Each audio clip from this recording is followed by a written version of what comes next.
Hello guys, welcome back to our YouTube channels and channels. Uy! And for today's video, ang mga channels natin, pero yun na nga, tuturo ko sa inyo yung mga pwede nyong gawin para lumakas ang immune system nyo, lalo na tag-ulan na ngayon. So, kailangan natin syempre palakasin ang ating immune system para unang-una hindi tayo ma-absent sa work or hindi umabsent yung mga chikiting or yung mga bata sa school. So, syempre, kailangan natin palakasin ang ating immune system. So, before that, mag-comment, mag-like, and mag-subscribe na nga po kayo and hit na po yung notification bell para ma-update po kayo sa mga ganitong vlog natin. So, number 1, without further ado, simulan na natin. Ayan, eat a balanced nutrient-dense diet nga daw. So, your immune system needs a variety of nutrients to function well.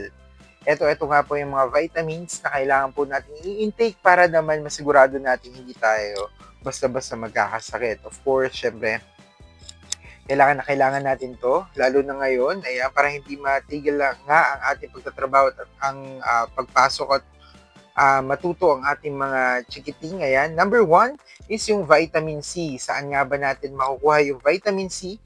Meron ito sa mga citrus fruits, bell peppers or broccoli, and alam niyo na, yan yung mga mayaman sa vitamin C.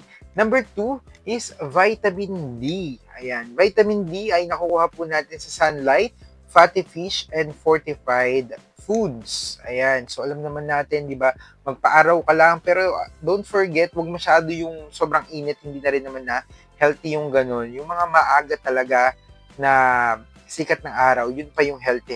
Pero pag mga, alam niyo na, yung medyo masakit na sa balat, hindi na talaga siya healthy. Nakaka-cancer naman na sa balat yun. So, again guys, avoid nyo rin yun.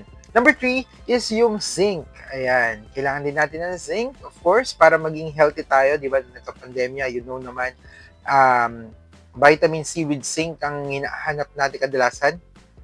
Saan nga ba natin makukuha ito? In a natural way, sa pumpkin seeds, nuts, and legumes. Ayun. Wait lang, excuse me. Nangatila lang muna ako. Sheesh! Pero yun na nga. The zinc. And number 4 is makukuha din. Kailangan din natin yung iron na makukuha natin sa mga leafy greens, legumes din. Oh, wow. And lean meats. Ayun. So, doon natin makukuha yung iron na kailangan ng katawan natin. Number 5 is probiotics. So, alam nyo na yan. Isa na ko kay probiotics, which is sa may yogurt, kefir. Ano na, I don't know what's kefir eh. Hindi ko sure kung saan yung kefir. Pero, meron din fermented foods like kimchi. Uy, sa mga mahilig sa Korean foods dyan, kimchi pala, no, ang isa sa kwan. And number 6, ayan, is antioxidants. From fruits and vegetables, reduce inflammation nga daw po. Yun nga po. Yung way para mapalakas natin yung ating immune system.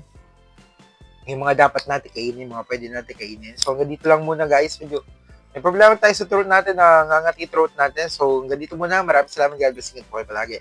And God bless po sa inyo lahat. At mag-comment, mag-like, and mag-subscribe na po kayo. Thank you very much. And see you again sa another vlog po natin. Bye-bye. And thank you.